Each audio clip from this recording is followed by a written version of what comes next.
கிறிஸ்து இயேசுவுக்குள் அன்பாய் அழைக்கப்பட்ட அன்புக்குரிய சகோதர சகோதரிகளே, அனைவருக்கும் ஆண்டவராகிய இயேசு கிறிஸ்துவுடைய நாமத்தினாலே அன்பின் வாழ்த்துக்கள். நம்முடைய பிதாவாகிய தேவன் வாழ்நாளிலே தொடர்ந்து நம்மை ஆசீர்வதித்து வழிநடத்தி, விசேஷமாக நம்முடைய ஆண்டவர் இயேசு கிறிஸ்துவுடைய கட்டுக்குள்ளாக இது நேரம் வரையிலும் நம்ம வழிநடத்திட்டு வர மகா பெரிய கிருபைக்காக பிதாவாகிய தேவனுக்கு நம்முடைய அன்பு இரட்சகர் மூலம் நாம் துதிகளையும் சோத்திரங்களையும் நாம் ஏறெடுத்துக்கொள்வோம். அன்புக்குரிய சகோதர சகோதரர்களே, இந்த ஆண்டவர் இயேசு கிறிஸ்துவுடைய மரணத்தை நினைவு கூறக்கூடிய இந்த காலப்பகுதியில் நம்ம தொடர்ந்து பல பாடங்கள் பார்க்குறோம். ஸோ இன்றைய தினத்தில் ஒரு முக்கியமான ஒரு தீர்க்க தரிசனத்தை நம்ம நினைவு கூறுதலின் பொருளாக இன்றைக்கி நம்ம தியானிக்கலாம். ஸோ அதற்கு ஆதாரமாக எசேக்கியாவின் பஸ்கா என்கிற ஒரு தலைப்பில் அன்புக்குரிய சகோதர சகோதரி கொஞ்சம் கவனிக்கலாம். ஏன் இந்த பாடத்தை பார்க்குறோம் அப்படின்னா, எசேக்கியா ராஜாவுடைய காலத்தில் ஒரு பஸ்கா அனுசரிக்கப்பட்டது. அதில் நடந்த சில சம்பவங்கள் நம்ம காலத்தில் நடக்கிற மாதிரியே இருக்கும். அப்போ அதுக்கு தேவன் என்ன ஒரு வாய்ப்பு கொடுக்குறார், ஒரு கைடன்ஸ் கொடுக்குறார் அப்படிங்கிறத கவனித்தோம்னா, அதே ஒரு கைடன்ஸ் தான் இங்கேயும் நம்ம நடக்கிறத கவனிக்கலாம். ஸோ அந்த அடிப்படையில் எசேக்கியாவின் பஸ்கா என்கிற ஒரு தலைப்பில் நம்ம பார்க்கலாம். எசேக்கியா ஒரு யூதாவினுடைய ராஜா, சரிங்களா? ஸோ அவருடைய அப்பா பேர் ஆகாஸ். அவர் யூதாவில் 12வது ராஜாவாக இருக்கார். நிறைய வசனங்கள் இருக்குது, நீங்கள் குடிச்சுங்க. அந்த வசனங்கள் ஸ்க்ரோலிங்கில் போக போக அதனுடைய விஷயத்தை மட்டும் சொல்லிடுறேன். முக்கியமான வசனங்களை மட்டும் நம்ம வாசிக்கலாம், சரிங்களா? ஸோ 2 ராஜாக்களின் புஸ்தகம் 18ஆம் அதிகாரம் 1ஆம் வசனத்தில் அந்த ஆகாசுடைய மகன் எசேக்கியா ராஜாவாகிறார். அவர் தன்னுடைய தகப்பன் தாவீது செய்தபடியெல்லாம் கர்த்தருக்கு செம்மையானதை செய்தார். இவர் காலத்தில் இவர் செய்த முக்கியமான ஒரு வேலை என்னென்னா, அவன் மேடைகளை அகற்றி சிலைகளை தகர்த்து விக்கிரக தோப்புக்களை வெட்டி மோசே பண்ணியிருந்த வெண்கல சர்பத்தை உடைத்து போட்டான். கவனிக்கிறீங்களா? அந்நாட்கள் மட்டும் இஸ்ரேல் புத்திரர் அதற்கு தூபம் காட்டி வந்தார்கள். அதற்கு நிகுஸ்தான் என்று பெயரிட்டான். கவனிச்சு பாருங்கள், மோசே வெண்கல சர்பம் எங்கே பண்ணார்? வனாந்தரத்தில் வரும்போது இந்த ஜனங்கள் ரொம்ப முரட்டாட்டம் பண்ணுறாங்கன்னு சொல்லி கொள்ளிவாய் சர்பம் விட்டார். அதில் எத்தனையோ 1000 பேர் செத்து போனாங்க. உடனே ஜனங்கள் தேவனிடத்தில் மன்றாடும் போது மோசேகிட்ட தேவன் சொன்னார், ஒரு வெண்கல சர்பத்தில் செய்து ஒரு தூணில் நிறுத்து, அதை பார்த்தாங்கன்னா பொழைச்சிக்கிட்டாங்கன்னார். வணங்க சொல்லலை. ஸோ அதே மாதிரி பார்த்தாங்க, பொழைச்சிக்கிட்டாங்க. என்ன பண்ணியிருக்காங்க பாருங்கள், அந்த வெண்கல சர்ப்பம் ஒரு விக்கிரகங்கிறனால அதை எவ்வளோ பராமரித்து இவ்வளோ நாட்கள் வச்சுருந்துருக்காங்க பாருங்க. அப்போ இவ்வளோ நாட்கள் வச்சுருந்த போது எசேக்கியா ராஜா ஆன உடனே தேவனுடைய கற்பனைகளுக்கு அவர் உகந்ததாக நடந்ததுனால அவர் ரொம்ப நாளாக பாருங்கள் இவங்க வச்சுருந்த அந்த வெண்கல சர்ப்பத்தை அவர் உடைச்சி போடுறார். இப்போ ஒரு நீதிமானாக நிலைமையில் இருக்கக்கூடிய ஒரு ராஜாவாக இருந்திருக்க வேணும் இல்லையா? ஸோ இவரை குறித்து 2 நாளாகமம் 29ஆம் அதிகாரத்தில் முதல் வசனத்தில் இது ஸ்டார்ட் ஆகும். எப்படி ஆரம்பிக்கிறார்னா, எசேக்கியா 25ஆம் சின்ன வயசுலேயே அவர் ராஜாவாகிறார். அவர் தன் தகப்பனுக்கு தாவீது சொன்னபடியெல்லாம் செய்கிறார். அதுக்கப்புறம் அவர் தன் ராஜ்யபாரத்தின் முதலாம் வருஷம் 1ஆம் மாதத்தில் இவர் என்ன செய்கிறார்னா, ராஜ்யபாரம் எடுத்தோடனே முதல்ல போய் தேவாலயத்தை பழுது பார்க்குறார். அப்படின்னா ரொம்ப நாளாக தேவாலயம் பூட்டி இருந்திருக்கு. கவனிக்கலையே பாருங்கள், இவங்க தேவனுடைய காரியங்களையும் கவனிக்காம விட்டுருக்காங்க. அப்போ தேவாலயம் பூட்டி இருந்திருக்கு. அந்த கதவுகளை திறந்து அதை பழுது பார்க்குறார். பழுது பார்த்துட்டு ஆசாரியர் லேவியரெல்லாம் அழைச்சி அங்கே கிழக்கு வீதியில் உட்கார வச்சு சொல்கிறார், லேவியரே, நீங்கள் இப்பொழுது உங்களை பரிசுத்தம் பண்ணிக்கங்க. உங்கள் பிதாக்களின் தேவனாய கர்த்தருடைய ஆலயத்தை பரிசுத்தம் பண்ணி அசுத்தமானதை பரிசுத்தலத்தில் இருந்தப்போ நிறைய விஷயம் பூட்டி இருந்திருக்கு. உள்ளுக்குள்ளே நிறைய அசுத்தமானதெல்லாம் இருந்திருக்கு. அதை வெளியே கொண்டு போங்க.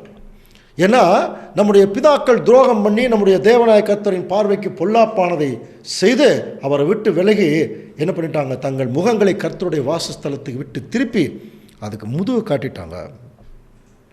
அதனால் இதை சொல்லி முடிச்சுட்டு இப்போ 2 நாளாகமம் 30ஆம் அதிகாரம் 1ஆம் வசனம் வாசிக்கலாம் பாருங்க.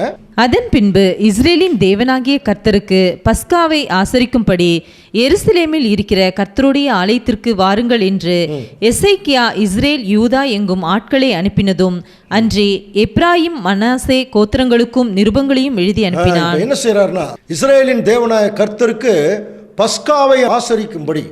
அப்போ இப்போதான் தெரிஞ்சிருக்கு பஸ்காவணி நம்ம வருஷந்தோறும் ஆசரிக்கணும்னு. இதே மாதிரி ஒரு ராஜா இருந்திருக்காரு யோசியா. அவர் ஒரு பஸ்கா அனுசரித்தார். அது இன்னொரு நாள் நம்ம பார்க்கலாம்.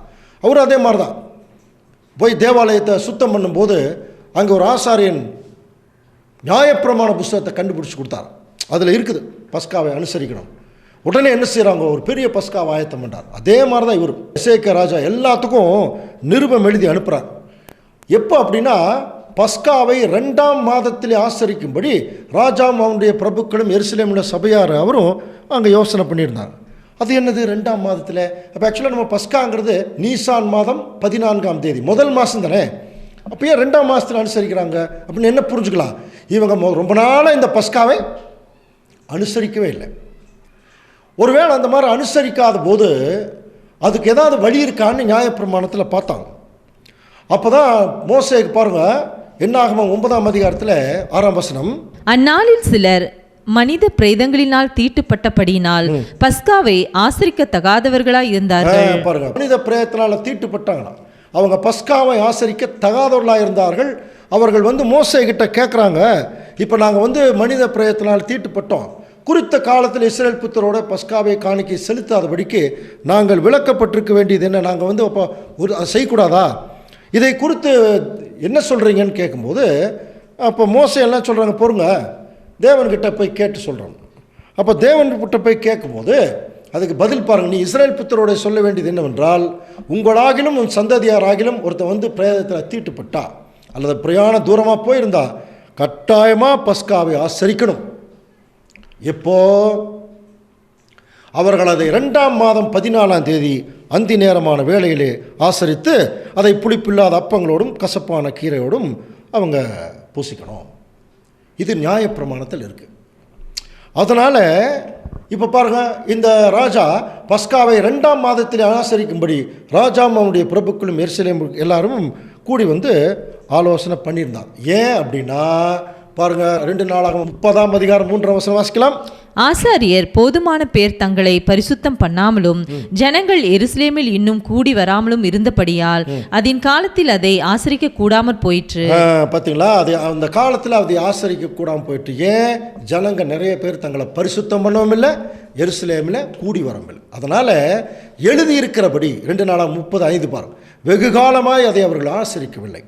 ஆகையால் இஸ்ரவேலின் தேவனாய கர்த்தருக்கு பஸ்காவை ஆசரிக்கும்படி எருசலேமுக்கு வாருங்கள் என்று பெயர் சபா முதல் தான் மட்டுமல்ல இஸ்ரேல் தேசமெங்கும் பறைசாற்றுவிக்க தீர்மானம் பண்ணினார்கள். அப்படியே ராஜாவும் அவருடைய பிரபுக்களும் கொடுத்த நிருபங்களை எடுத்துகிட்டு எல்லா பக்கம் போகிறாங்க. இஸ்ரேல் யூதா எல்லா பக்கம் போகிறாங்க. போய் சொல்கிறாங்க, கர்த்தரிடத்தில் திரும்புங்க, அப்போ தான் தேவன் உங்ககிட்ட திரும்புவார். ஏன் அப்படின்னா, நீங்கள் தங்கள் தேவனுக்கு துரோகம் பண்ணின உங்கள் பிதாக்களை போல் இப்படி பண்ணிடாதீங்க, தேவன் உங்களை இன்னும் காத்துட்ருக்கார். அதனால் பாருங்கள், 2 நாளாகமம் 30:8, இப்பொழுதும் உங்கள் பிதாக்களை போல உங்கள் கழுத்துக்களை கடினப்படுத்தாதீங்க, நீங்கள் கர்த்தருக்கு உடன்பட்டு அவர் சதா காலத்துக்கும் பரிசுத்தம் பண்ணின அவருடைய பரிசுத்த ஸ்தலத்துக்கு அதான் பாருங்கள் அவருடைய தேவாலயம், உங்கள் தேவனாய கர்த்தரை சேவியுங்கள், அப்பொழுது அவருடைய உக்கிர கோபம் உங்களை விட்டு என்ன பண்ணும், திரும்பும் அப்படின்னு சொல்லும்போது அப்படியே அந்த அஞ்சல்காரர் பாருங்கள், இவங்க இந்த லெட்டர் கொடுக்குறாங்க இல்லையா, இதை கொண்டுட்டு போகிறாங்க அஞ்சல்காரர். எப்ராயிம் மனாசே தேசங்களில் செபுலோன் மட்டும் ஊரூராக தெரிஞ்சாங்க. ஆனாலும் அவர்கள் இவர்களை பார்த்து என்ன பண்ணாங்களா, நகைத்து பரியாசம் பண்ணினார்கள். பாருங்கள், ஒரு குரூப் பாருங்கள். இப்போ எசேக்கியா ராஜாவுடைய சொல் பேச்சு கேட்டு இவங்க நிருபங்கள் எடுத்துகிட்டு போகிறாங்க, கர்த்தருக்கு பஸ்கா ஆசரிக்கணும், எல்லாரும் கீழ்ப்படிஞ்சு வாங்கன்னு சொல்லும்போது அவர்களை பரியாசம் பண்ணி ரொம்ப கேலி பண்ணுறாங்க. பட் அதே சமயத்தில் ஆகிலும் ஆசேரிலும் மனாசேயிலும் செபுலோனிலும் சிலர் மனத்தாழ்மையாக எருசலேமுக்கு வர்றாங்க. எல்லா பக்கம் போய் சொல்லும்போது நிறைய பேர் பரியாசம் பண்ணிட்டாங்க. அதில் 3 கோத்திரத்திலிருந்து மட்டும் வர்றாங்க, ஆசேர், மனாசே, செபுலோன். மனத்தாழ்மையாக வர்றாங்க. அதே மாதிரி அவர்கள் என்ன செய்கிறாங்க பாருங்கள், யூதாவில் கர்த்தருடைய வார்த்தையின்படியே ராஜாவும் பிரபுக்களும் கட்டளையிட்ட பிரகாரம் செய்கிறதற்கு தேவனுடைய கரம் அவர்களை உருமனப்படுத்திட்டு இப்போ எல்லாரும் ஒன்றா கூடுறாங்க. 2ஆம் மாதத்திலே புளிப்பில்லாத அப்ப பண்டிகை ஆசரிக்க வெகு ஜனங்கள் மகாசபையாய் எருசலேமில் கூடுறாங்க. அந்த டைமில் என்ன நடக்குது பாருங்கள். 30ஆம் அதிகாரம் 15ஆம் வசனம். 2 நாளாகவும் 30ஆம் அதிகாரம் 15ஆம் வசனம். பின்பு அந்த 2ஆம் மாதம் 14ஆம் தேதியில் பஸ்காவின் ஆட்டுக்குட்டிகளை அடித்தார்கள். ஆசாரியரும் லேவியரும் வெட்கி தங்களை சுத்தம் பண்ணி. வார்த்தை பார்த்தீங்களா, வெட்கி. அப்போ ஏற்கனவே தவறான காரியங்களுக்காக வெட்கப்பட்டு இப்போ மறுபடியும் தங்களை சுத்தம் பண்ணி சர்வாங்க தகன பலிகளை கர்த்தருக்கு என்ன பண்ணுறாங்க, கொண்டு வந்து தேவனுடைய மனுஷனாகிய மோசே நியாயப்பிரமாணத்துக்கேற்ற தங்கள் முறைமையின்படியே தங்கள் ஸ்தானத்தில் நின்றார்கள். இப்போ ஆசாரியர்கள் என்ன செய்கிறாங்க, லேவியரின் கையில் இரத்தத்தை வாங்கி அங்கே தெளிக்கிறாங்க. அப்போ கூட ஒரு பஸ்கா அனுசரிக்கப்பட்டுருக்கு. அப்போ கூட சபையிலே அநேகர் தங்களை பரிசுத்தம் பண்ணி கொள்ளாதிருந்தார்கள். கட்டளையே என்ன, பரிசுத்தம் பண்ணிட்டு வந்தால் இந்த ஆசரிப்பு செய்யணும் இல்லையா, அங்கே நடந்துட்டு இருக்குது. அப்போ கூட நிறைய பேர் சபையில் அநேகர் தங்களை பரிசுத்தம் பண்ணி கொள்ளாதிருந்தார்கள். ஆகையால் சுத்தமில்லாத எல்லாரையும் கர்த்தருக்கு பரிசுத்தம் பண்ண லேவியர் அவர்களுக்காக பஸ்காவின் ஆட்டுக்குட்டிகள் அடிக்கும்படி என்ன பண்ணணும்னு விசாரிக்கிறான். அப்படி விசாரிக்கும்போது எப்ராயிம், மனாசே, இசக்கார், செபுலோன் மனுஷரில் ஏராளமான அநேக ஜனங்கள் தங்களை சுத்தம் பண்ணி கொள்ளாதிருந்தும் எழுதியிராத பிரகாரமாய் பஸ்காவை அனுசரித்தார்களாம். பாருங்க, சாப்பிட்டாங்க, ஆனால் தேவன் சொன்ன மாதிரி அனுசரிக்கலை. யோசனை பண்ணலாமா? சாப்பிட்டாங்க, பஸ்காவை அனுசரித்தாங்க, ஆனால் தேவன் சொன்ன மாதிரி அனுசரிக்கலை. நல்லா புரிஞ்சுக்கலாம். தேவனுடைய கட்டளைக்கு கீழ்ப்படியாமல் தேவன் சொன்ன மாதிரி அனுசரிக்காம விட்டுட்டா என்ன ஆகும் தெரியுங்களா? நியாயப்பிரமாணம் பயங்கரமான ஒரு சட்டம். தேவன் சொன்ன கற்பனையை மீறினால் மரணம். சில நியாயப்பிரமாணம்லாம் தெரியும் இல்லையா?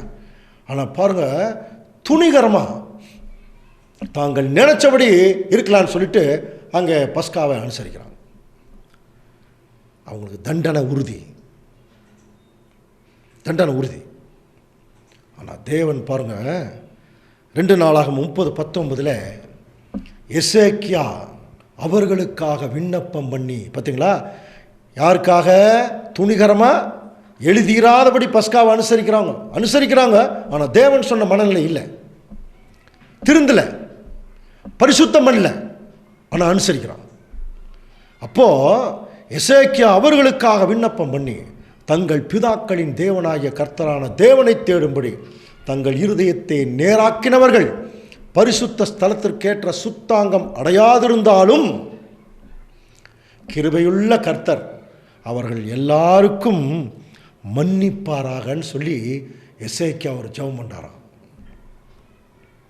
பாருங்க, பழைய ஏற்பாட்டு காலத்தில் அநேக பரிசுத்தவான்களில் ஒரு சிலர் மட்டும் ஜெபம் பண்ணும்போது தேவன் அந்த விண்ணப்பத்தை என்ன பண்ணுறாராம், கேட்குறாரு.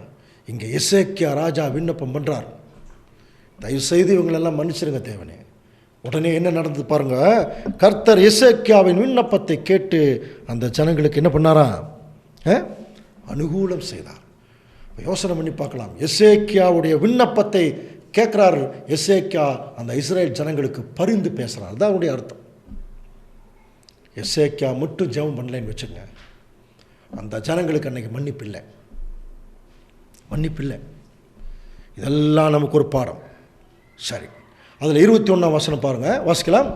அப்படியே எருசலேமிலே காணப்பட்ட இஸ்ரேல் புத்திரர் புளிப்பில்லாத அப்ப பண்டிகையை 7 நாளளவும் மகா ஆனந்தத்தோடு ஆசரித்தார்கள். பார்த்தீங்களா, எப்படி மகா ஆனந்தத்தோடு ஆசரித்தார்கள்.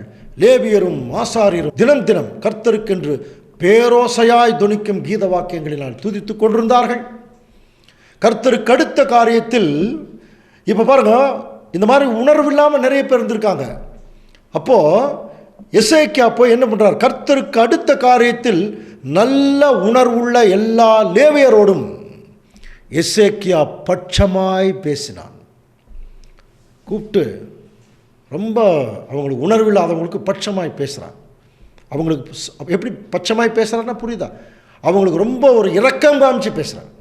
இப்படி அவர்கள் பண்டிகையின் 7 நாள் அளவும் புசித்து சோத்திர பலிகளை பார்த்து கர்த்தரை துதித்து கொண்டிருந்தார்கள். எப்படி முடிக்கிறார் பார். அப்படியே எருசலேமில் மகா சந்தோஷம் உண்டாயிற்று. தாவீதின் குமாரனாகிய சாலமோன் என்னும் ராஜாவுடைய நாட்கள் முதற்கொண்டு எருசலேமில் இப்படி நடந்ததில்லை. அவ்வளோ ஒரு அருமையான ஒரு பஸ்காவை அனுசரித்தாங்க. அடுத்தது லேவியரான ஆசாரியர்கள் எழுந்து நின்று ஜனத்தை ஆசீர்வதித்தார்கள். அவருடைய சத்தம் கேட்கப்பட்டு அவருடைய விண்ணப்பம் அவருடைய பரிசுத்த வாசஸ்தலமாகிய பரலோகத்தில் வந்து எட்டினது.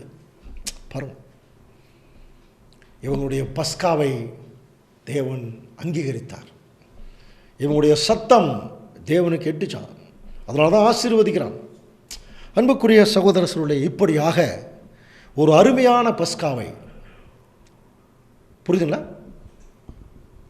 தேவனுக்கு பிரியமான முறையில் அன்னைக்கு எசேக்கியா அனுசரித்ததுனால தேவனுடைய நாமம் மகிமைப்பட்டு இவருடைய அந்த ஒரு ஆராதனை தேவன்கிட்ட போய் எட்டுச்சு. பேரோசையாய் ஜனங்கள் எல்லாம் சந்தோஷப்பட்டிருக்காங்க. எசேக்கியாவுக்கு எப்படி இருந்திருக்கும்? ஏன்னா இவர் தான் முதல்ல நம்ம முதல்ல சரியாக அனுசரிக்கலை. இப்போ நம்ம அனுசரிக்கலாம் வாங்கன்னு எல்லாரும் கூப்பிடும்போது வந்தாங்க. உணர்வுள்ள லேவியர்கள் வந்தாங்க, தாழ்மை உள்ளவர்கள் வந்தாங்க. வந்து என்ன பண்ணாங்கன்னா அந்த பஸ்காவை தேவனுக்கு பிரியமாக அனுசரித்தாங்க. அதே சமயத்தில் பாருங்கள், இந்த அஞ்சக்காரர் போகும்போது நிறைய பேர் என்ன பண்ணாங்க, கேலியும் கிண்டலும் கேவலமாக பேசினாங்க இல்லையா? இப்படி ஒரு குரூப் இருந்திருக்காங்க. கேலி கிண்டல் கேவலமாக பேசின ஒரு குரூப் இருந்திருக்காங்க. அதே இஸ்ரேல் ஜனங்கள் மத்தியில் இன்னொரு வகுப்பார் எழுதியிராத பிரகாரமாய் துணிகரமாக அனுசரித்தாங்க. தங்களை பரிசுத்தப்படுத்தலை, ஆனால் அனுசரித்தாங்க. ஆனால் வசனம் என்ன சொல்லுது? இப்படித்தான் நீ அனுசரிக்கணும்னு சொல்லுது இல்லையா? அந்த வகுப்பார் இருந்து போதும் கூட உணர்வுள்ள லேவியர்கள் கொஞ்சம் பேர் இருந்தாங்க. அவர்கள் எசேக்கியாவின் பேச்சை கேட்டு தேவன் சொன்ன முறைப்படி அனுசரித்தாங்க இல்லையா? அந்த அனுசரிப்பு தேவனுக்கு பிரியமாச்சு. அன்புக்குரிய சகோதர சகோதரிகளே, இந்த ஒரு வரலாறு, இந்த ஒரு சம்பவம் இன்றைக்கி நமக்கு எதுக்கு, ஏன் இப்போ நம்ம பார்க்குறோம்? பிகாஸ் ஆஃப் பஸ்கா. ஏன்னா நம்ம இந்த ஆண்டவர் இயேசு கிறிஸ்துடைய மரணத்தை நினைவு கூறும்போது பஸ்காவை ஞாபகப்படுத்தாமல் நினைவு கூறுவதற்கு வாய்ப்பே இல்லை. ஏன்? நிழலே அதுதான். அது நமக்கு புரியும். அப்போ அன்றைக்கு ஆண்டவர் இயேசு கிறிஸ்து என்கிற பஸ்கா ஆட்டுக்குட்டி முதற் பலன்கள் என்கிற திருச்சபைக்காக அடிக்கப்பட்டது இல்லையா? அதை மைண்டில் நம்ம வச்சுக்கிட்டு இப்போ இந்த ஒரு சரித்திரத்தை சத்தியமாக என்ன செய்யலாம்? கன்வெர்ட் பண்ணலாம், மாற்றலாம். நம்ம ஏற்கனவே தெரியும், பழைய ஏற்பாட்டு காலத்தில் நடந்த சம்பவங்கள் எல்லாமே புதிய ஏற்பாட்டின் காலத்தில் நடக்க போகிற சம்பவங்களுக்கு ஒரு நிழல். படிச்சிருக்கோமா இல்லையா? அதுக்கு ஆதாரமாக ரோமர் 15:4 தேவ வசனத்தினால் உண்டாகும் பொறுமையினாலும் ஆறுதலினாலும் நாம் நம்பிக்கை உள்ளவர்களாகும் படிக்கு முன்பு எழுதியிருக்கிறீர்கள் எல்லாம் நமக்கு போதனையாக எழுதியிருக்கிறது. பாருங்க, முன்பு எழுதியிருக்கிற எல்லாமே நமக்கு போதனை. அப்படின்னா இந்த இடத்துல எசேக்கியா ராஜா யாருக்கு நிழலாக சொல்லப்பட்டிருக்கார்? இப்போ நம்ம பழைய ஏற்பாட்டிலேயாகட்டும் இதுலையாகட்டும் ஏதாவது ஒரு ராஜா அல்லது ஒரு வீரன் இவங்களை பற்றி சொன்னால் உடனே நம்ம டக்குன்னு யாருக்கு கம்பேர் பண்ணிடணும்னா கிறிஸ்துவுக்கு. அதில் எந்த மாற்றம் இல்லை. ஆனால் கிறிஸ்துவுக்கு கம்பேர் பண்ணுறது எதுக்குன்னு நம்ம தெரியணும். அதுக்கு ஒரு மூகாந்தரம் இருக்கணும், ஒரு நிழல் இருக்கணும் இல்லையா? அப்படி இருந்தால் தானே கரெக்டாக கன்ஃபார்ம் பண்ண முடியும். அப்போ இந்த இடத்துல எசேக்கியா ராஜாவை யாருக்கு நிழலாக சொல்லலாம்? அந்த சம்பவத்திலே ஒரு சின்ன க்ளூ இருக்குதுங்க. என்ன க்ளூ தெரியுமா? இவர் ஜெபம் பண்ணணுன்னு தேவன் கேட்டார் பாருங்க. அப்போது யார் ஜெபம் பண்ணால் தேவன் கேட்பார்? அந்த ஒரு கேள்வி கேட்கலாம். இதுக்கு நான் தான் சொல்லணுமா? உங்களுக்கு தெரியாதா? நம்முடைய ஆண்டவர் இயேசு கிறிஸ்து அவர் ஜெபம் பண்ணால் கன்ஃபார்மாக தேவன் கேட்பார். அப்படின்னு என்ன அர்த்தம்? எசேக்கியா ஜெபம் பண்ணினால் தேவன் கேட்டது போல இயேசு கிறிஸ்து ஜெபம் பண்ணால் தேவன் கேட்பார் அல்ல. இயேசு கிறிஸ்து ஜெபம் பண்ணால் தேவன் கேட்பார் என்பதற்கான நிழல் தான் எசேக்கியா. அப்போ எசேக்கியாவுடைய வாழ்க்கையில் நடந்த சம்பவங்கள் எல்லாமே ஆண்டவர் இயேசு கிறிஸ்து வரும்போது நடக்கக்கூடிய சம்பவங்களுக்கு ஒத்திருக்கிறது. நல்லா புரிஞ்சுக்கலாம். அதான் எசேக்கியானாலே தேவ சகாயர் அல்லது யெகோவாவின் பலம் என்று பொருள். இப்போ நம்ம எசேக்கியா ராஜாவை பற்றி படிக்கிறோம் இல்லையா? அவர் ராஜாவானோடனே அவர் மாதிரி தேவனுக்கு பிரியமாக நடந்த ராஜாக்களில் நிறைய பேர் இருக்கிறாங்க. அவர் ரொம்ப முக்கியமாக பிரியமாக நடந்திருக்கார். அவர் என்ன பண்ணியிருக்கார்? கர்த்தரை விட்டு பின்வாங்காமல் அவரை சார்ந்திருந்து. அப்போது பாருங்கள், இயேசு கிறிஸ்து அப்படி தானே தேவனையே சார்ந்திருந்தார். அதே மாதிரி மோசேக்கு கற்பித்த அவருடைய கற்பனைகளை கை கொண்டு நடந்தான். அதனால தான் நம்ம நீதிமொழிகளின் புஸ்தகத்தில் படிச்சிருக்கீங்களா? எசேக்கியா ராஜாவுடைய பேர்த்து எழுதின நீதிமொழிகள்னே வரும் பாருங்கள். அதை நீங்கள் வீட்டில் போய் படித்து பாருங்கள். நீதிமொழிகள் 25ஆம் அதிகாரம் 1ஆம் வசனத்தில் யூதாவின் ராஜாவாகிய எசேக்கியாவின் மனுஷர் பேர்த்தெழுதின சாலமோனுடைய நீதிமொழிகள். சாலமோனுடைய நீதிமொழிகளை பேர்த்தெழுதுறாங்களோ அப்படின்னா எந்த அளவுக்கு எசேக்கியா இவங்களுக்கு சொல்லி கொடுத்துருந்துருப்பார். அது ஒரு முக்கியமான வசனம் பாருங்கள். காரியத்தை மறைப்பது தேவனுக்கு மேன்மை, காரியத்தை ஆராய்வதோ ராஜாக்களுக்கு மேன்மை. இப்போ எசேக்கியா தான் பண்ணார். 25 வயசில் ராஜாவாகிறார். தேவனுக்கு என்ன பிரியங்கிறத பார்க்குறார். கற்பனைகளை கை கொள்றதுக்கு ரொம்ப ஆசைப்படுறார். ஸோ அப்படிப்பட்ட ஒரு கற்பனையை கை கொள்ளும் விதமாக தான் தேசமெங்கும் பறைசாற்றுவித்து தேசமெங்கும் லெட்டர் எழுதி அனுப்புகிறார். பாருங்கள், ஒரு பெரிய பஸ்காவை நம்ம அனுசரிக்கணும். இந்த நிமித்தம் தேவனுடைய நாமம் மகிமைப்படணும். காரியத்தை ஆராய்ந்து பார்த்தார், அதனுடைய செயல்பாடுகளை செய்கிறார். அதனால தான் அவரை குறித்து நம்ம இந்த காலத்தில் படிக்கிறோம். பாருங்கள், அவர் என்ன பண்ணார்? அவர் ராஜ்யபாரம் பண்ண முதலாம் வருஷத்திலேயே கர்த்தருடைய ஆலயத்தின் கதவுகளை திறந்து அவர்களை பதில் பார்க்குறார். அப்படின்னா கதவு மூடி இருக்குன்னு தான் அர்த்தம் இல்லையா? அப்போது நம்முடைய ஆண்டவர் இயேசு கிறிஸ்து கூட 2ஆம் வருகையில் இங்கே வர்றதுக்கு ஜஸ்ட் முன்னாடி வரைக்கும் பைபிளையே மூடி வச்சுருந்தாங்க. போப்பு மார்க்கம் திறக்கவே இல்லை இல்லையா? அப்போது எப்படி அந்த ராஜா வானோன்னே அவர் வந்தோடனே முதல்ல என்ன செய்கிறார்? கர்த்தருடைய ஆலயத்தை திறக்கிறார்னு என்ன அர்த்தம்? அவர் 2ஆம் வருகையில் ஆலயத்துக்குள்ளே முதல்ல வர்றார். அங்கே அவருடைய மனக்கதவுகளை திறக்கிறதுக்கான ஏற்பாடுகளை செய்கிறார். பழுது பார்க்குற வேலை நடந்துட்டுருக்கு இல்லையா? பழுது பார்த்துட்டு இப்போ அவர் யாரை கூப்பிட்றார் பாருங்க. அவர் ஆசாரியரையும் லேவியரையும் அழைத்து எல்லா கிழக்கு வீதியில் நிறுத்தி, நீங்கள் எல்லாம் இப்போ தேவனுக்கு நம்ம என்ன செய்யணும்? ஒரு மிகப்பெரிய அவருடைய நாமத்திற்கு ஒரு பஸ்காவை கொண்டாடணும் அப்படின்னு அங்கே சொன்ன மாதிரி ஆண்டவர் இயேசு கிறிஸ்து இப்போ என்ன பண்ணியிருக்காரு தெரியுங்களா? 2ஆம் வருகையில் வந்திருக்கார். வந்தோடனே இப்போ யாரை கூப்பிட்டார்? அந்த எசேக்கியா லேவியர் ஆசாரியர் லேவியர் கூப்பிட்டார் இல்லையா? நம்ம அந்த மல்கியா தீர்க்க தரிசன புஸ்தகம் படிச்சிருக்கோம். இதோ நான் தூதனை அனுப்புகிறேன், அப்பொழுது நீங்கள் தேடுகிற ஆண்டவரும் உடன்படிக்கையின் தூதனமானவர் எங்கே வருவாரா?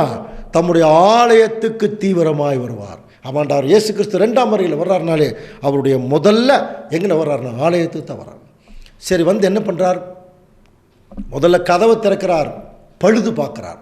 அந்த வேலை தான் அடுத்த வசனம் பாருங்கள். ஆனாலும் அவர் வரும் நாளை சகிப்பவன் யார்? அவர் வெளிப்படுகையில் நிலை நிற்பவன் யார்?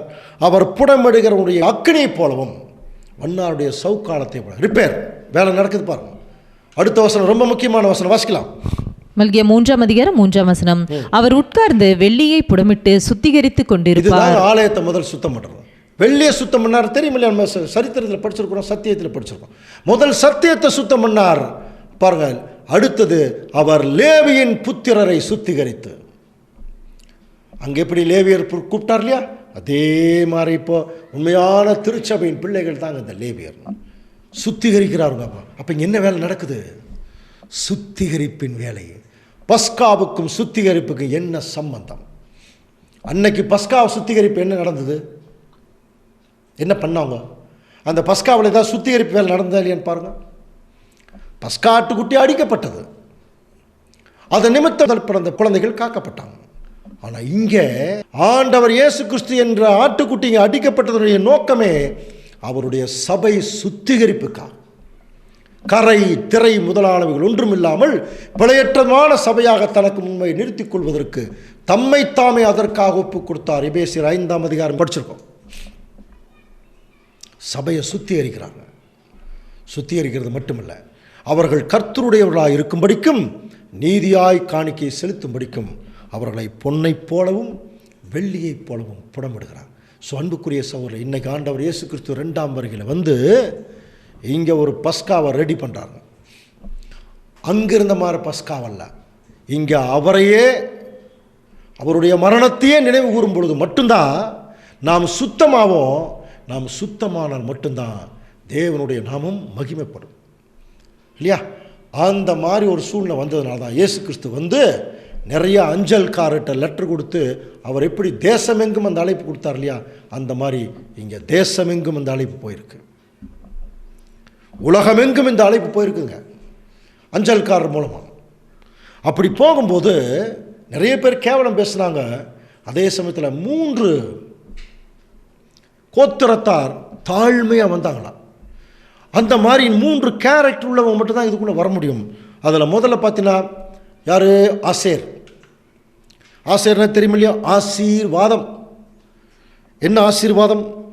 தேவன் முதல் ஆபிரகாமுடைய கீழ்ப்படிதலுக்கு ஒரு ஆசீர்வாதம் கொடுத்தார் பாருங்க. வானத்து நட்சத்திரம், கடற்கரை மணல். அதனால தான் சுதந்திரமானது நியாயப்பிரமாணத்தினாலே உண்டானால் அது வாக்கு தத்தத்தினாலே உண்டாயிராது. தேவன் அதை ஆபிரகாமுக்கு வாக்கு தத்தத்தினாலே அருளினாரே இல்லையா? அந்த ஆசீர்வாதத்துக்கு உட்பட்டவங்க தாங்க இதில் தாழ்மையாக வர முடியும். அப்படி வர்றவங்க 2வது நிலைக்குள்ளே வர்றாங்க. செபுலோன். செபுலோன்னு என்ன அர்த்தம்? வாசஸ்தலம். படிச்சிருக்கோம் இல்லையா? பேசிக் சப்ஜெக்ட்லேயே 12 கோத்திரத்தினுடைய குணலட்சணங்கள் அதுதான். அப்போ வாசஸ்தலம்ங்கிறது யார்? நம்ம எபேசியருக்கு பவுல் எழுதும்போது அந்தப்படியே நாம் இருதரத்தாரும் ஒரே ஆவியினாலே பிதாவின் இடத்தில் சேரும் ஸ்லாக்கியத்தை அவர் மூலமாய் பெற்றிருக்கிறோம். அதனாலே அடுத்த வசனம் வாசிக்க. எபேசியர் 2:19 ஆகையால் நீங்கள் இனி அந்நியரும் பரதேசிகளுமாய் இராமல் பரிசுத்தவான்களோட ஒரே நகரத்தாரும் தேவனுடைய வீட்டாருமாய் இருந்து அப்போஸ்தலர், தீர்க்கதரிசிகள் என்பவர்களுடைய அஸ்திபாரத்தின் மேல் கட்டப்பட்டவர்களுமாய் இருக்கிறீர்கள். தேவனுடைய வாசஸ்தலமாக அப்போஸ்தலருடைய வசனத்தில் கட்டப்பட்டவர்களாக இருக்கணும். அப்படி இருக்கிறவங்க தான் வர முடியும்.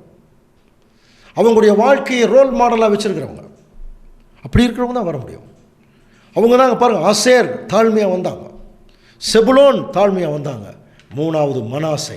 மனாசேக்கு நமக்கு விளக்கம் தெரியும். குமாரத்தையே கேள், உன் செவியை சாய்த்து சிந்தித்துக்கொள், உன் ஜனத்தையும் தகப்பன் வீட்டையும் மறந்துவிடு, அப்பொழுது ராஜா உன் அழகில் பிரியப்படுவார். இந்த 3 கோத்திர குணலட்சணங்கள் உடையவர்கள் பார்த்தீங்கன்னா அன்றைக்கு 3 கோத்திரத்தார் வந்தாங்க. இன்னைக்கு உண்மையான கிறிஸ்துவை, அவருடைய மரணத்தை அவர் ருசிப்பதற்காக, அவருடைய மரணத்தை நினைவு கூறுவதற்காக தாழ்மையாக இந்த 3 வகையான கேரக்டர் உள்ளவங்க தான் வர முடியும். ஆனாலும் அங்கே பாருங்கள் 2 நாளாக 30:17 சபையிலே அநேகர் தங்களை பரிசுத்தம் பண்ணி கொள்ளாதிருந்தார்கள். இங்கேயும் அதே தான் நடந்துட்டு இருக்கு. நிறைய பேர் தங்களை பரிசுத்தம் பண்ணவில்லை. ஆகையால் சுத்தமில்லாத எல்லாரையும் கர்த்தருக்கு பரிசுத்தம் பண்ண எப்படியாவது மறுபடியும் அவர்களுக்காக பஸ்கா ஆட்டுக்குட்டிகளை 2வது முறை, ஏன்னா 2வது தடவை தான் அனுசரிக்கிறாங்க. அப்படின்னு அர்த்தம். முதல் தடவை இயேசு கிறிஸ்துடைய ஒரிஜினல் ஆட்டுக்குட்டியினுடைய ரத்தம் அடிக்கப்பட்டாச்சு. இப்போ 2வது முறை இங்கே அடிக்கிறதுக்கு வாய்ப்பில்லை. அடித்த அவருடைய மாம்சமும் சிந்தின அவருடைய ரத்தமும் இப்போ கண்ணுக்கு முன்னாடி இருக்கு. புரியுதுங்களா? இது 2வது முறைன்னா புரியுது. 2வது முறை அடிக்கிறதுக்கு வாய்ப்பு இல்லை. அடித்த ஏற்கனவே இருக்குது, நம்ம கண்ணுக்கு முன்னாடி இருக்குது. இங்கேயும் நிறைய பேர் பரிசுத்தம் பண்ணலையா? என்ன பண்ணாங்களா? அதேனென்றால் பாருங்கள், எப்ராயிம், மனாசே, இசக்கார், செபுலோன், அதில் நிறைய பேர் தங்கள் ஜனங்களை சுத்தம் பண்ணிக்கொள்ளாதிருந்தும் எழுதியிராத பிரகாரமாய் பஸ்காவை. அப்படின்னா புரியுதா? இன்னைக்கும் இந்த அனுசரிக்கிறதுக்கு நமக்கு என்ன மனநிலை வேணும்? துர்க்குணம், பொல்லாப்பு இருக்கக்கூடாது. துப்புரவு உண்மை இருக்கணும். இதுதான் குவாலிஃபிகேஷன். துப்புரவு உண்மை இல்லாமல் துர்க்குணம், பொல்லாப்பு வச்சுட்டு கை வச்சோம்னா தேவன் அதை அங்கீகரிக்க மாட்டார். நல்லா புரிஞ்சுக்கலாம். இன்றைக்கி நிறைய பேர் அப்படித்தாங்க நடிப்பதற்காக வர்றாங்க. கவுன்சிலிங்கெலாம் சில பேர் சண்டை போட்டுருவாங்க. அப்புறம் மெமோரியல்ட்டு அன்றைக்கி முன்னாடி, பிரதர் எப்படியாவது மன்னிச்சிருங்க பிரதர், நான் தெரியாமல் பேசிட்டேன் அப்படின்னு என்ன பண்ணுவாங்க? ஒருத்தருக்கு கன்ஃபஸ் பண்ணுவாங்க. நல்ல விஷயந்தான், ஆனால் அது மனப்பூர்வமாக இருக்கணும். தேவனை ஏமாற்ற முடியாது. இங்கே அதனால தான் இந்த வசனம் சொல்லுது, தங்களை அதாவது பரிசுத்தம் பண்ணல, அதே சமயத்தில் தேவன் என்ன சொல்கிறாரோ அதை கேட்காம என்ன பண்ணுறாங்க? எழுதிராத விடாதமாக. அப்போது அந்த மாதிரி ஒரு மனநிலைக்குள்ளே வந்தால் எப்படி தேவன் அங்கீகரிப்பார்? நம்மளையெல்லாம் தேவன் எப்படி தெரியுமா கூப்பிட்றாரு? நம்மள சாதாரண ஆளுகளையும் 2 கொரிந்தியர் 3ஆம் அதிகாரம் 3ஆம் வசனம் வாசிக்கலாம் பாருங்க.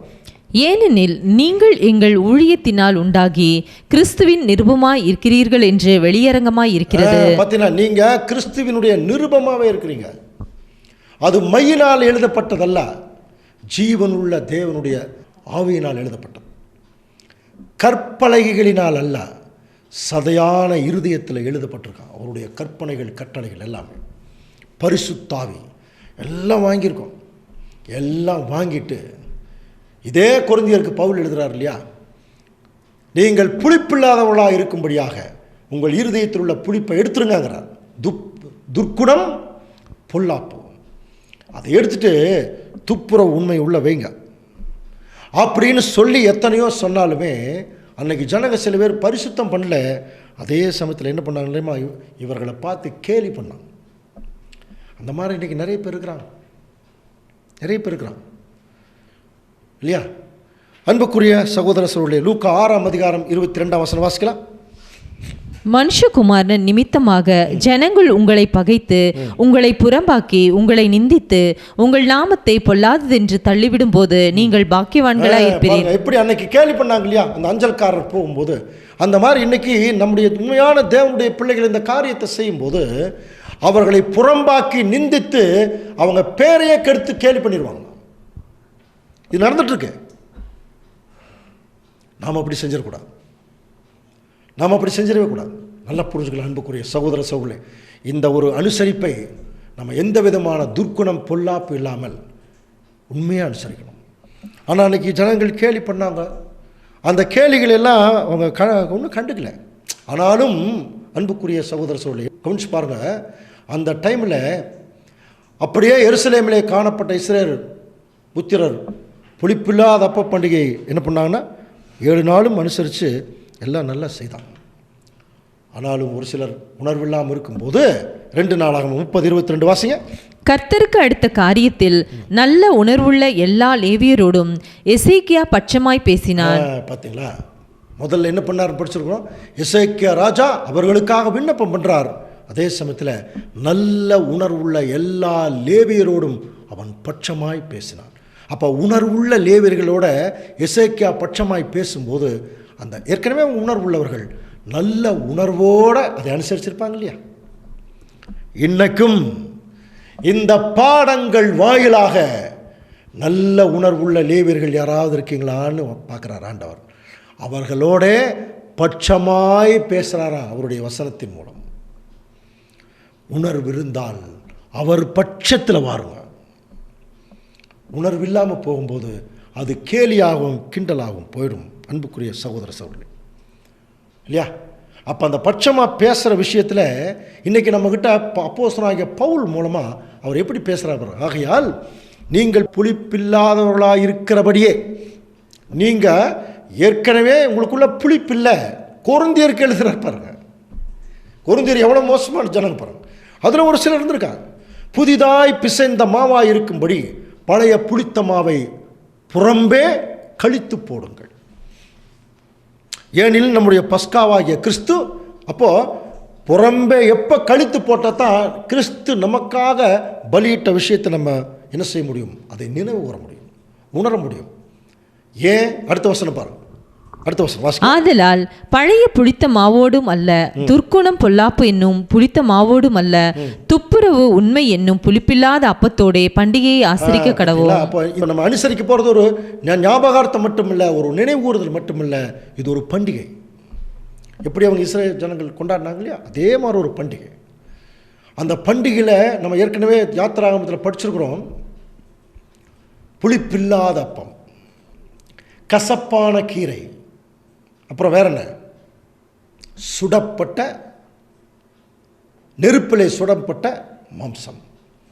ஏற்கனவே வேற ஒரு சப்ஜெக்டில் பார்த்துருக்குறோம். 3 நாள் பிரயாணமாக போகணும். அவங்களுக்கு தேவையான புரோட்டீன், கார்போஹைட்ரேட், மினரல்ஸ் சொல்கிறாங்க இல்லையா, சத்துப்பொருள் அத்தனையும் வேணும். இது அத்தனையும் இந்த 3ல் இருக்குது. ஆனால் காம்பினேஷன் தான் கொஞ்சம் ஒரு மாதிரி இருக்குது. ஆனால் ரொம்ப நல்லது. நாம் இந்த பண்டிகை எப்படி தெரியுமா ஆசரிக்கணும்னு பைபிள் சொல்லுது. ஆண்டவர் இயேசு கிறிஸ்துடைய அந்த சரீரத்தை, மாம்சத்தை சாப்பிட்றோம். அது எப்படி சாப்பிடணும்? புளிப்பில்லாத அப்பத்தோடு சாப்பிடணும். புளிச்ச மாவோடு இல்லை, துப்புரவு உண்மை என்ற கேரக்டர் வச்சுக்கிட்டு தான் அந்த பந்தியிலே நம்ம பங்கு கொள்ள முடியும். அப்படி பங்கு கொள்ளும்போது இன்னொன்று ஞாபகத்தில் வச்சுங்க, கூட கசப்பான கீரையும் சேருது. நல்லா புரிஞ்சுங்களா? கசப்பான கீரை கசப்பாக இருக்கும், ஆனால் உள்ளே போனால் நல்லது. அந்த மாதிரி இன்றைக்கி சத்தியத்துக்குள்ளே நம்ம நடக்கும் பொழுது நிறைய கசப்பான அனுபவங்கள் நினச்சாலே ரொம்ப கசப்பாக இருக்கும், ரொம்ப கசப்பாக இருக்கும்.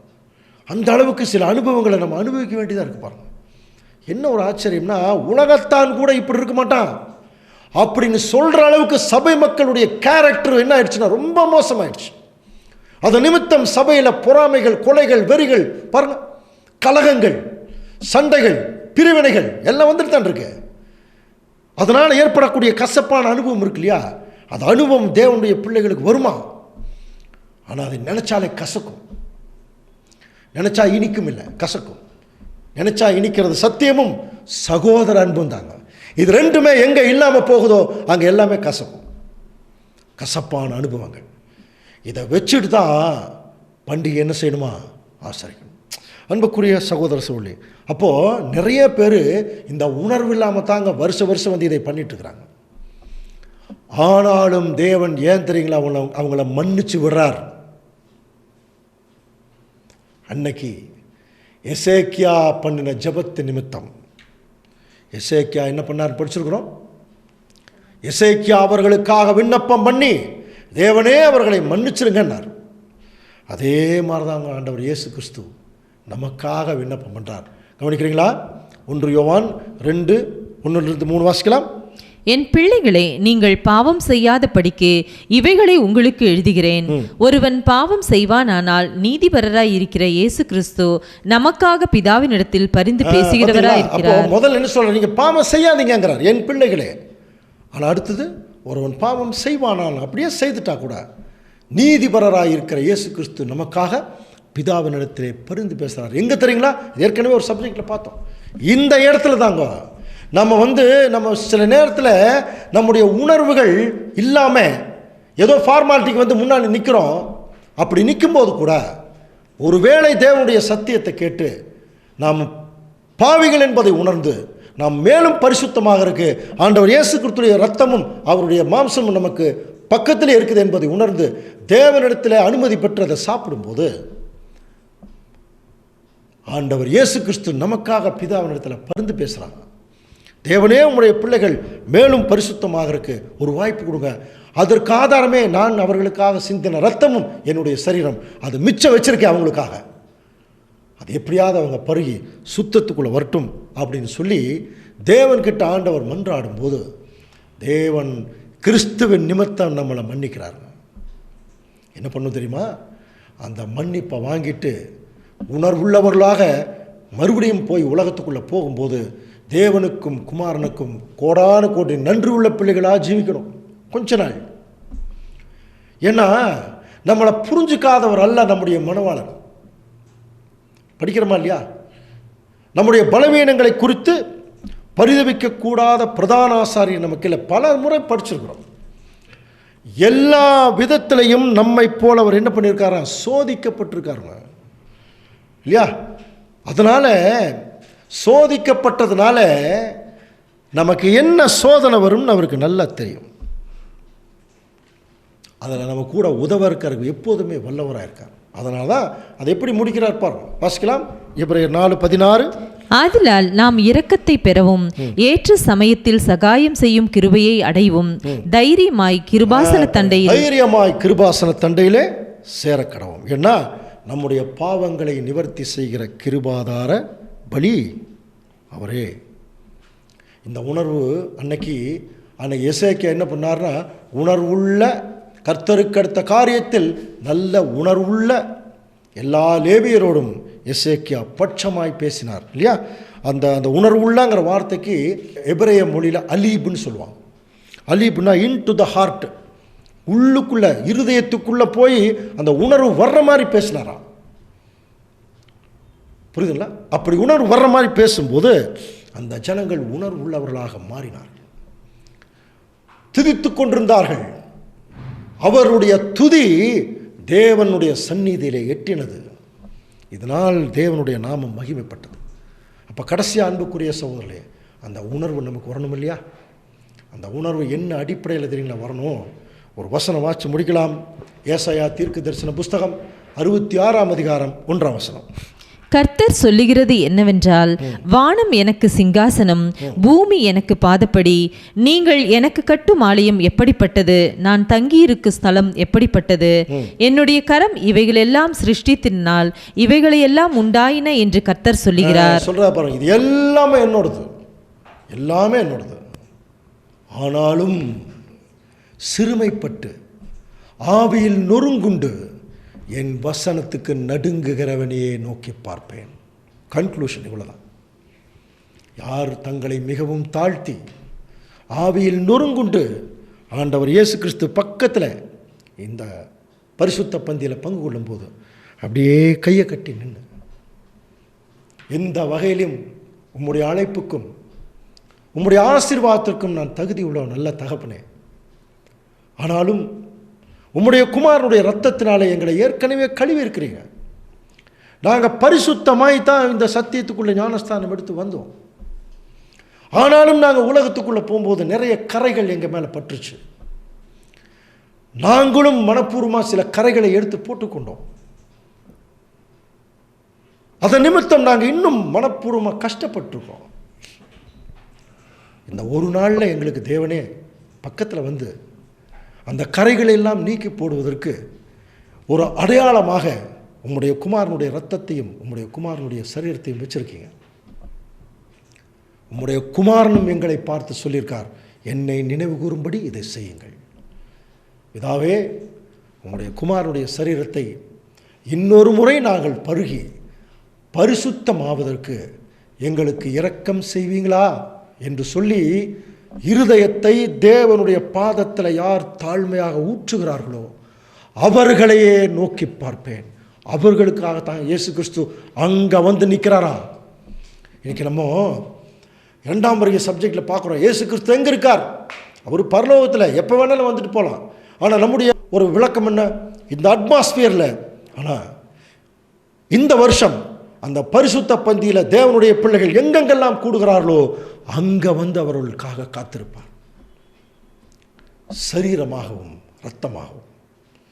அதை நாம் உணர்வுள்ளவர்களாக இருந்தால், உணர்வுள்ள இருதயம் உள்ளவர்களாக அந்த பந்தியிலே பங்கு பெற்று பரிசுத்தமாக தேவன் தாமே நமக்கு கிருபை செய்வாராக.